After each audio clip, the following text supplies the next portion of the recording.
শহরেই 4 star deluxe premium hotel with luxury and comfort golden retreat. এখানেই জেলার একমাত্র ডিস্কোথেক, আছে রেস্টুরেন্ট, লাউঞ্জ বার, অত্যাধুনিক gym, spa, swimming pool, club মেম্বারশিপের সুযোগ। বহরমপুর শিল্প তালুকে গোল্ডেন রিট্রিট। লোকসভা ভোটের আগে আবারও বোমা উদ্ধার মুর্শিদাবাদে। রেজিনগর দৌলতাবাদের পর এবার বোমা উদ্ধার নবগ্রামে। বুধবার সকালে নবগ্রামের মহরুল অঞ্চলের গ্রামদিঘি গ্রামে পুকুরপাড়ে ঝোপের মধ্যে থাকা ব্যাগ ভর্তি বোমা উদ্ধার করে পুলিশ। ঘটনাস্থলে মোতায়েন করা হয় পুলিশ। উদ্ধার হওয়া বোমা নিষ্ক্রিয় করতে খবর দেওয়া হয়েছে বম স্কোয়াডে। এখানে কিছু সেবিক দাঁড়িয়ে আছে, তাদের মুখ থেকে শুনলাম যে এখানে কিছু বোম রাখা আছে। একটা ব্যাগে দেখলাম পালির মধ্যে কিছু ভর আছে। যাই হোক, যে সেবিকদের মুখ থেকে শুনলাম। এর ব্যাপারে গ্রামের লোক কেউ কিছু জানে না, গ্রামের কোনো প্রচারও হয়নি, গ্রামের কোনো কেউ দেখতেও পায়নি। কোনো কারণে মাঠে কাজ করতে এসে হঠাৎ এসে একবার থানার সেবিকদের মুখ থেকে আমরা শুনলাম যে এখানে বোম রাখা আছে।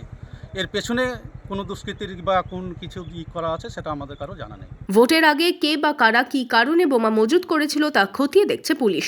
তবে ভোটের দিন যত এগিয়ে আসছে বোমা উদ্ধারও বাড়ছে। বোমা উদ্ধারে আদৌ শান্তিপূর্ণ হবে তো ভোট, তা নিয়ে প্রশ্ন উঠতে শুরু করেছে।